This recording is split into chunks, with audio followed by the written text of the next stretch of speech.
हमारे किचन में बेशुमार ऐसे छोटे छोटे इंग्रेडिएंट्स मौजूद हैं जिनके बहुत बड़े बड़े फ़ायदे हैं और हमें पता नहीं होता है। जी हाँ, हम उनको बवक़्ते ज़रूरत यूज़ करते हैं और खाने का टेस्ट इन्हेंस करने के लिए हर मसाले में इस छोटी सी चीज़ का बड़ा इस्तेमाल होता है।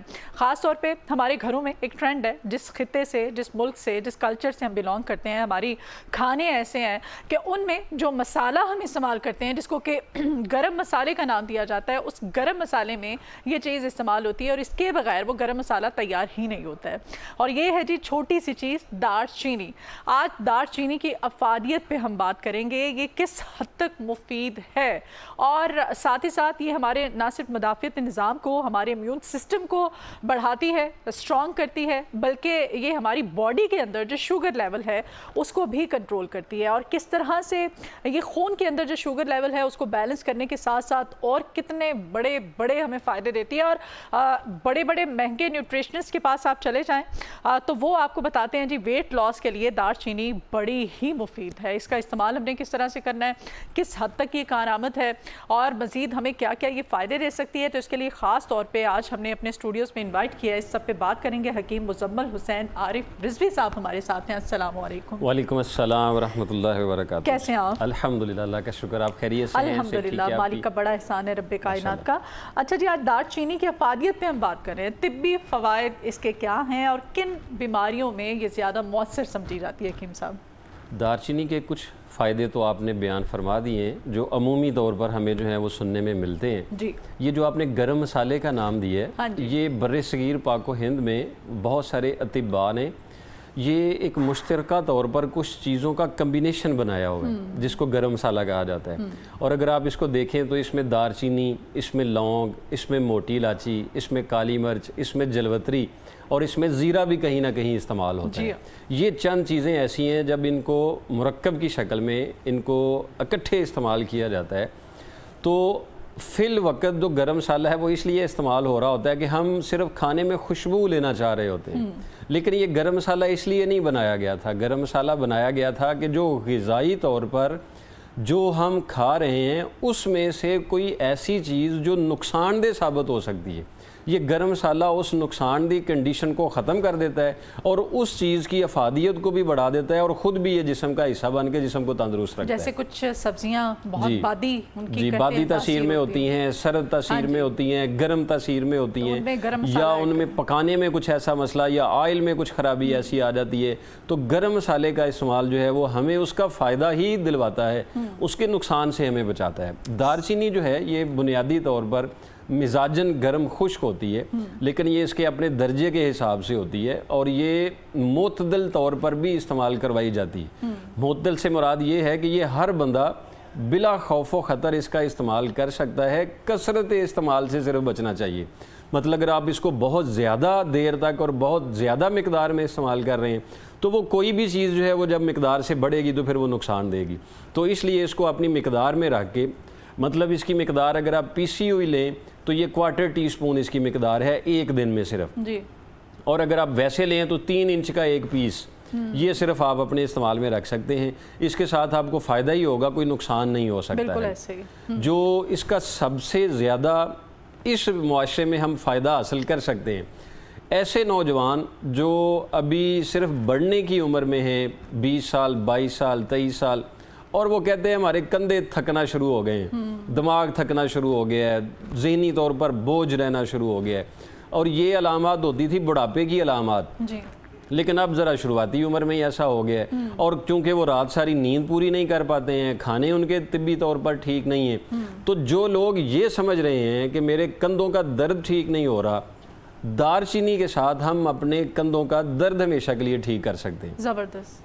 जो सर के पीछे वाला हिस्सा, गर्दन पर जो दर्द आ रहा होता है वो दालचीनी के साथ ठीक हो सकता है। सर्वाइकल पेन जो होता है उससे हम बच सकते हैं। फिर जो मिजाज में तलखी आ रही है, मतलब ऐसे ही ना चाहते हुए भी गुस्सा आना शुरू हो जाता है, चिड़चिड़ापन आना शुरू हो जाता है, उसके लिए ये बहुत ज़्यादा फ़ायदा रखती है। फिर कुछ ऐसे जो मर्द हजरात या ख़वातीन हजरात जब 40+ होती हैं तो उनको बार बार यूरिन आने का मसला शुरू हो जाता है, यूरिन ब्लैडर उनका कमज़ोर हो जाता है, तो पेशाब रोकने की शक्कत उनकी ठीक नहीं होती है, तो दालचीनी के साथ हम उसको भी बेहतर कर सकते हैं। मैं दर्जा ब दर्जा इसके नुस्खे बता देता हूँ ताकि इस्तेमाल करना जी किस बीमारी के लिए कैसे लेना है तो वो मैं बता देता हूँ। अगर तो कंधों के दर्द और सर के पिछले हिस्से का जो दर्द है उसके लिए इस्तेमाल करना है तो आपने सिर्फ दारचीनी और लौंग और मुनक्का, दारचीनी लौंग और मुनक्का, दारचीनी ले लेनी है 20 ग्राम, लौंग ले लेने हैं 20 ग्राम और मुनक्के इसमें इतने लेने हैं कि जिसमें इसको सफ़ूफ बना के इसकी एक गोली बन जाए। ठीक। और वो गोली बना के, गोली बनानी है जो सफ़ेद चना होता है उसकी मिकदार के मुताबिक, और ये सुबह शाम एक एक गोली नीम गर्म दूध के साथ और दूध में थोड़ी सी हल्दी डाल देनी है। ये वाली टैबलेट एक सुबह और एक शाम खाना शुरू कर देंगे तो कुछ दिनों के बाद जो कंधों में दर्द और जो गर्दन में दर्द आ रहा होता है वो इसके साथ इंशाल्लाह बेहतर हो जाएगा। अगर ये गोली बनाने वाला भी वक्त हमारे पास नहीं है और नहीं बना सकते हैं तो सिर्फ दारचीनी, कलवंजी और लौंग, ये दारचीनी ये ले लें 100 ग्राम और कलवंजी ये ले लें आप 50 ग्राम और लौंग जो है वो आपने ले लेने हैं इसमें 20 ग्राम। ये तीनों चीज़ों का सफ़ूफ बना के अपने पास रख लें। रात को 1 कप दूध लें, उसमें इसका आधा चम्मच छोटा ये मिक्स करें और इसको आग पे उबालें। 5, 6, 7 मरतबा दूध उबल जाए और ये दूध पीना शुरू कर दें। इंशाल्लाह जो नौजवानों को थकन बहुत ज़्यादा हो रही है वो इस दारचीनी वाले दूध के साथ इंशाल्लाह उनको थकावट कम होगी, सुबह एक्टिव उठेंगे और जो वक्त पे वो भड़कते रहते हैं, गुस्सा आता रहता है, चिड़चिड़े होते रहते हैं, उसमें भी इनको फ़ायदा हासिल हो जाएगा इंशाल्लाह। सही हो गया, ज़बरदस्त हो गया।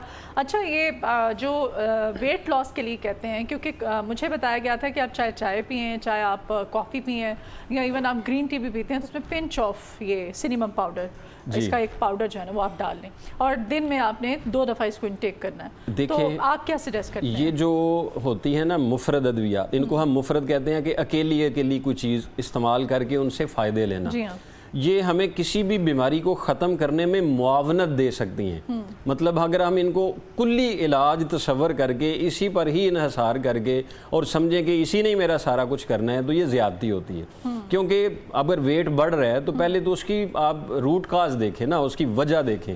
क्या हमारी सिटिंग बहुत ज़्यादा है, क्या हम ओवर ईटिंग बहुत ज़्यादा है, या हम बहुत ज़्यादा, एक चीज़ मैं क्लियर करूँ, हाँ जी, फीमेल जब ज़हनी दबाव या प्रेशर लेती हैं तो उनका वेट बढ़ता है, मेल जब डिप्रेशन लेते हैं तो उनका वेट कम होता है। अच्छा, फीमेल का दोबारा बताइएगा जरा एक दफ़ा। जब वो टेंशन लेती हैं तो उनका वेट बढ़ता है। खाने से नहीं बढ़ता है? खाने से भी बढ़ता है। ऐसा नहीं है कि खाने से नहीं बढ़ता, खाने से भी बढ़ता है। और ऐसा खाना, साथ ही आपने काम खराब कर दिया इसलिए कि ऐसा खाना जो जुज़्वे बदन बनने की बजाय उसमें से फासद मवाद ज़्यादा पैदा हो रहा है। मोटापे का मतलब होता है जिस्म में बहुत सारी ऐसी रतूबात का बढ़ जाना जिन्होंने खारिज होना था वो नहीं हुआ। तो इसका मतलब है जो ग़िज़ा आप खा रहे हैं, मैंने बहुत सारे स्मार्ट बॉडी, हमारे सिंध के लोग जो हैं वो स्मार्ट बॉडी हैं, बहुत ज़्यादा खाते हैं लेकिन उनका वेट नहीं बढ़ रहा होता। पंजाब में भी ऐसा, पंजाब में काफ़ी सारे लोग ऐसे हैं कि वो खाते ज़्यादा हैं लेकिन वेट नहीं बढ़ रहा होता, क्योंकि वो उसके साथ एक्सरसाइज उतनी ज़्यादा करते हैं, मतलब उनकी मेहनत वाला काम ज़्यादा होता है। हम खाना भी कम खाते हैं, मतलब या चाय या बिस्किट, या फिर चाय या फिर बिस्किट, या फिर चाय या फिर बिस्किट, सारा दिन यही। तो यही सारा दिन जब चलता रहता है तो जिस्म को जो ज़रूरत होती है चीज़ों की वो मिलती नहीं है, अंदर ही अंदर फिर वो फैट जमा होना शुरू हो जाती है जिससे फिर मोटापा हो जाता है। तो दारचीनी हमें मोटापे से कैसे बचा सकती है? ये दारचीनी का एक 3 इंची का पीस और 2 चुटकी सफ़ेद ज़ीरा, इसको 1 कप पानी में रात को भिगो के रख दें और सुबह के वक्त इसको हल्का सा उबालें। अच्छा। उबाल के इसको एक एक घूंट करके 1 कप, जैसे चाय पी जाती है, ये आपने इस्तेमाल करना है। इंशाल्लाह अल्लाह के फजल करम के साथ कुछ वक्त के बाद जो है वो आपका बढ़ा हुआ जो पेट है वो थोड़ा बेहतर होना शुरू हो जाता है,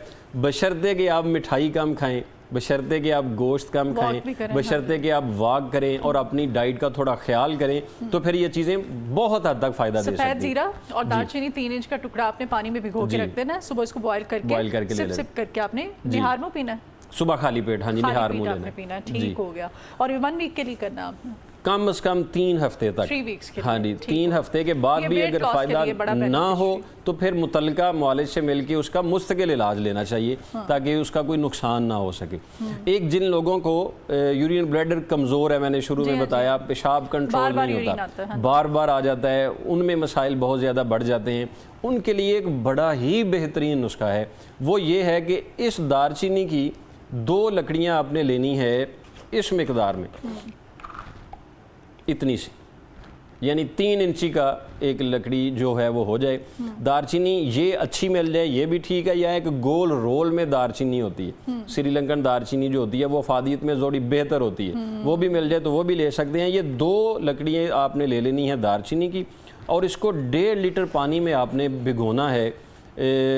रात को भिगो दें तो सुबह उठ के इसको उबालें, इतना उबालें कि आधा लीटर पानी जो है वो ख़त्म हो जाए और 1 लीटर पानी रह जाए। ये वाला पानी आपने सारा दिन 1-2 घूंट पी लिया फिर रख दिया, 1-2 घूंट पी लिया फिर रख दिया। इकट्ठा पानी नहीं पीना, ये सारा दिन में पानी थोड़ा थोड़ा करके पीना है। और साथ अकेली दारचीनी को सफूफ बना के, और अगर इसमें कोई ब्लड प्रेशर का मसला या कोई और जिगर का मसला नहीं है तो दारचीनी के साथ जलवत्री एक मिलती है। हाँ। जलवत्री और दारचीनी ये भी गरम मसाले का एक जुज़ है। जी हाँ, जी हाँ। ये दोनों चीज़ें बराबर वज़न पीस के रख लें। सुबह खाली पेट 1 चुटकी और रात को सोते वक्त 1 चुटकी, और साथ यही दारचीनी वाला पानी। ये मैंने बहुत सारे मरीज़ों को इस्तेमाल करवाया। इंशाल्लाह 10-15 दिन में उनका जो बार बार पेशाब आने वाला मसला होता है वो कंट्रोल हो जाता है। साथ जो मसाने पर सोजन आ रही होती है, मतलब जो लोग पेशाब रोकने की कोशिश करते हैं नहीं रोक पाते हैं और उनको फिर लोअर लेवल पे बहुत ज़्यादा दर्द रहना शुरू हो जाता है, वो भी इस नुस्खे के साथ इंशाल्लाह कुछ वक्त के बाद ठीक हो जाता है। अच्छा, PCOS का प्रॉब्लम ख़वातीन को हार्मोनल बड़े मसले मसाइल होते हैं, तो उसमें भी बेनिफिशरी है ये? उसमें एक बड़ा बेहतरीन नुस्खा है दारचीनी। ये आप ले लें 1 लकड़ी 3 इंची की। कलवंजी ये आप ले लें चम्मच का चौथा हिस्सा, और इसके साथ गुलाब के फूल, सुच्चे गुलाब के फूल लेने हैं देसी, ये आपने कह के लेने हैं, क्योंकि ये सूख भी जाएं तो ये अपनी खुशबू नहीं छोड़ते हैं। ये आप अभी देखेंगे तो ऐसा लगेगा ताज़ा की खुशबू आ रही है। जबरदस्त। ये वाले फूल लेने हैं।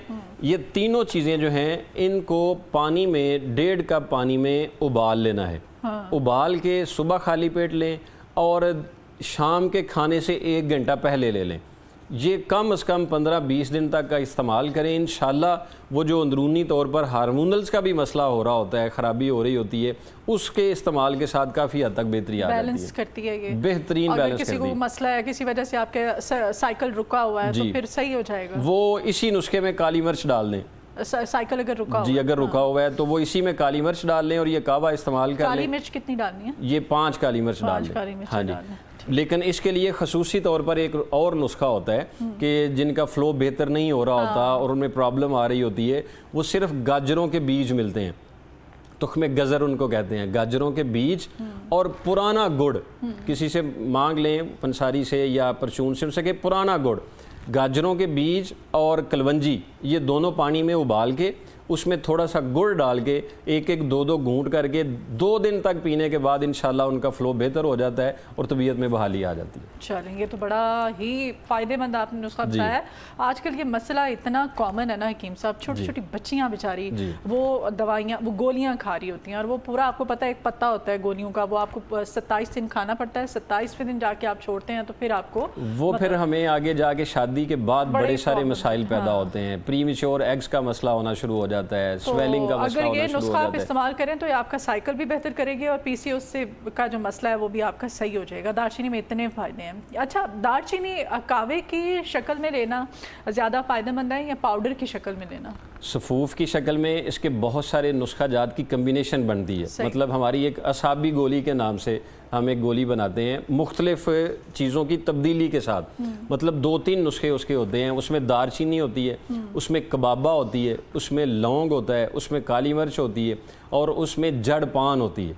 ये 4-5 चीज़ें होती हैं। ये बराबर वज़न लेके और इनको मुनक्के के अंदर गोली बना ली जाती है और वो गोली चने के बराबर लेके सुबह शाम इस्तेमाल करवाई जाती है। पट्ठों के लिए, कमर की दर्द के लिए, दिमागी असाबी कमज़ोरी के लिए ये बेहतरीन है। मतलब एक नुस्खे की कम्बिनेशन है। उस हिसाब से कावे के साथ आपका गला ख़राब हो रहा है, बोलने में दिक्कत आ रही है, गले में दर्द हो रही है, तो आप दारचीनी और मुलट्ठी सिर्फ ये 2 चीज़ें ले लें और इनको पानी में उबाल लें, थोड़ा सा इसमें शहद डालें और ये कावा सुबह शाम इस्तेमाल कर लें तो आपका जो गले का दर्द है वो ठीक हो जाता है। फिर इसका बेहतरीन एक नुस्खा, जो बच्चे हैं बढ़ने की उम्र वाले, उनके टॉन्सिल बढ़ जाते हैं, गले में तकलीफ़ हो जाती है, बोलने में उनको मसला हो जाता है, या वो देखने से भी बॉल बड़े फूले फूले नज़र आते हैं, उसमें कुस्त शीरी ये एक मिल जाती है पंसारी से, वो ले लें 100 ग्राम। दारचीनी ले लें 50 ग्राम, काली मिर्च ले लें 20 ग्राम और मुलट्ठी ले लें इसमें 20 ग्राम। ये एक नुस्खा बना लें, इसमें थोड़ा शहद मिला के इसका पेस्ट बना लें, बच्चों को सुबह शाम इसको चटाना शुरू कर दें।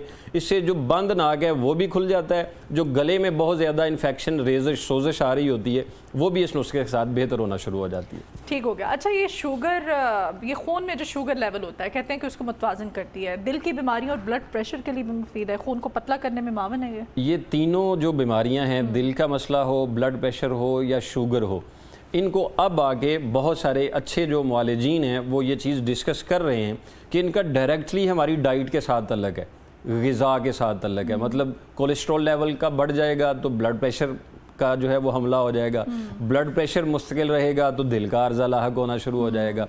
अब इन दोनों चीज़ों के साथ साथ हमारे जिस्म में जो ग़िज़ाई तौर पर हमें हमारी बॉडी ने इंसुलिन बनानी होती है। शुगर का तारफ़ सही तरह से कभी नहीं पेश किया जाता। असल में जिस्म को एक ज़रूरत होती है इंसुलिन की, तो हमारा जो आर्गन इंसुलिन बनाता है वो हमारी बहुत सारी ख़राब चीज़ों की वजह से बनाना बंद कर देता है, जिसकी वजह से उसको उसकी मिकदार पूरी नहीं मिलती है। तो फिर हमें बैरूनी तौर पर कुछ इंसुलिन की मिकदार चाहिए होती है जो शुगर के लेवल को बैलेंस रखे। तो दारचीनी में ये बहुत ज़्यादा अफादियत है और इसमें ये फ़ायदा इसमें है कि इसमें इंसुलिन बनाने वाला अंसर भी मौजूद होता है जो जिगर को तहरीक देता है, लबलबे को मजबूत करता है, गट हेल्थ को मजबूत करता है। मतलब जो ग़िज़ा हम खा रहे हैं उससे जो फ़ायदा लेना है वो हमें सही तौर पर मिलना शुरू हो जाता है। जैसे ही वो मैंने पानी बताया दारचीनी वाला, शुगर वाले मरीज़ इसको ग़िज़ाई तौर पर, क्योंकि ये शुगर का नुस्खा नहीं है, ग़िज़ाई तौर पर ये अपने इस्तेमाल में रख रहे होते हैं। बहुत सारे मरीज़ इनको इस्तेमाल करके काफ़ी सारी अपनी शुगर को मेंटेन कर चुके हुए हैं। दारचीनी, लौंग, सिर्फ दारचीनी और लौंग, जैसे अकेली दारचीनी उबाली थी 1.5 लीटर पानी में, ऐसे ही आपने इसमें लौंग डाल देना है, दारचीनी की 2 लकड़ियाँ और लौंग के तकरीबन 7 दाने। इसको उबाल के ये वाला पानी सारा दिन एक एक घूंट करके इस्तेमाल करते रहें और दारचीनी और लौंग का ही सफ़ूफ बना के रख लें। और इसकी शिफा को बढ़ाने के लिए इसमें कलवंजी मिक्स कर दें। ठीक। दारचीनी, कलवंजी और लौंग, और ये वाला नुस्खा सुबह खाली पेट इस्तेमाल कर लें। अल्लाह के फजलो करम के साथ ये वो लोग जिनको शुगर के साथ कमज़ोरी, थकावट और खिंचाव बढ़ रहा होता है वो इसके साथ बड़ा फ़ायदा होता है। लेकिन जो शुरुआती तौर पर शुगर के अभी हमला हुआ ही है उनको, उनके लिए एक नुस्खा है मेथी दाना, कलवंजी और कासनी। मेथी दाना, कलवंजी और कासनी। मेथी दाना इसमें 100 ग्राम है, बाकी 50-50 ग्राम है और इसी नुस्खे में दारचीनी का इस्तेमाल किया जाता है। दारचीनी 20 ग्राम डाल दें और ये वाला नुस्खा जो है वो शुगर वाले मरीज़ सुबह खाली पेट छोटा आधा चम्मच और रात को सोते वक्त छोटा आधा चम्मच ये अपने इस्तेमाल में रखें। ये मत समझें कि यही नुस्खा एक कुल्ली है और इसी के साथ ही हमारा सारा कुछ निजात मिल जानी है। ये आपको मुआवनत ज़रूर देगा। मैं हमेशा ही नुस्खा बताते हुए ये ज़रूर कहता हूँ कि नुस्खा इस्तेमाल करें तो उसी पर ही इक्तफा ना कर दिया करें कि हमें सारा कुछ इसी नहीं ठीक कर देना है। इलाज की तरफ ज़रूर तवज्जो दिया करें। अगर इसी से फ़ायदा हो रहा होता है तो फिर भी मुतल्लिका मुआलिज से मिल के अपने लिए मज़ीद कुछ चीज़ें तजवीज़ करवानी चाहिए ताकि उससे हमेशा से निजात मिल सके। ठीक है। अच्छा, कोई ऐसी भी जड़ी बूटियाँ हैं कि जिनके साथ इसका कॉम्बिनेशन जो है वो ख़तरनाक भी हो सकता है? अभी जितने नुस्खे आपने बताए हैं, कोई ऐसा नुस्खा खुदा न खासा उसका साइड इफ़ेक्ट हो जाए? नुस्खा तजवीज़ करना सिर्फ मुआलिज का काम होता है। हम अगर खुद से ही कुछ चीज़ों के, दारचीनी को मिला दिया जाता है किसी, मैं वही अर्ज़ कर रहा हूँ कि दारचीनी को किसी के साथ, मतलब दारचीनी है और इसके साथ आप सूखा धनिया इस्तेमाल कर रहे हैं। हाँ, वो ठंडा है जी और ये गर्म तासीर, तो मतलब अगर ये दोनों अकेले ही ले रहे हैं तो फिर वो फ़ायदे की बजाय नुकसान भी दे सकते हैं। अच्छा, ठीक है। दारचीनी है और इसके साथ आप अकेले गुल सुरख इस्तेमाल कर सकते हैं। मतलब ये अकेली कुछ चीज़ें ऐसी कि जो आप खुद से ही सोच के इस्तेमाल कर सकते हैं। मैं आपको एक सही वाक़या बता देता हूँ। मुझे एक मरीज़ का फ़ोन आया तो उनको थोड़ा नज़ला ज़ुकाम का अर्जा हो रहा था, तो मैंने उनसे कहा कि आप लौंग और दारचीनी का कहवा ले लें। तो उन्होंने समझा कि कीम साहब शायद मुझे कुछ गर्म चीज़ें देना चाह रहे हैं ताकि मुझे उससे फ़ायदा हो जाए। तो उन्होंने उसमें ज़ीरा भी डाल दिया, उसमें अदरक भी डाल दिया, उसमें अजवैन भी डाल दी और उसमें काली मिर्च भी डाल दी और उसमें उन्होंने पुदीना भी डाल दिया। 5, 7, 10 चीज़ें उन्होंने इस नीयत में डाल दी, चूँकि ये गर्मी पहुँचाना चाह रहे हैं तो मैं सारी इकट्ठी ही गर्मी ले लेता हूँ तो मुझे ज़्यादा फ़ायदा हो जाएगा। तो फिर जब उन्होंने इस्तेमाल किया तो उसके बाद फिर उनकी दिल की धड़कन बहुत ज़्यादा बढ़ना शुरू हो गई जो उनके लिए काबिल बर्दाश्त नहीं थी। अब उस सूरत हाल को कंट्रोल जो है वो एक मुआलिज ही कर सकता है। तो इसलिए मुआलिज के मशवरे के बगैर या जो चीज़ें बताई जाती हैं उनको उस हद तक ही इस्तेमाल किया जाए तो वो फ़ायदा दे जा सकती हैं। बदकिस्मती से हमारी स्क्रीन पर एक नुस्खे के 1000 फ़ायदे बयान कर दिए जाते हैं, ये इसके लिए भी है, ये इसके लिए भी है, ये इसके लिए भी है, लेकिन जब नाजरीन उनमें से वो मतलूबा हदफ हासिल नहीं करते हैं तो फिर वो दिल भी टूटता है, एतमाद भी टूटता है, परेशानी भी होती है। तो हमेशा एक नुस्खे को उसकी हद तक ही बयान करना चाहिए। दारचीनी फ़ायदेमंद चीज़ है, लेकिन वो फ़ायदा अगर नहीं मिल रहा तो या तो आपको बीमारी कोई और है या फिर आपके मिजाज के हिसाब से वो नुस्खा नहीं है, तो आप उसको चेंज करके और इस्तेमाल करें तो फिर फ़ायदा हो सकता है। ठीक है, बहुत शुक्रिया जी हकीम मुजम्मिल हुसैन आरिफ रिजवी साहब आपके आने के लिए।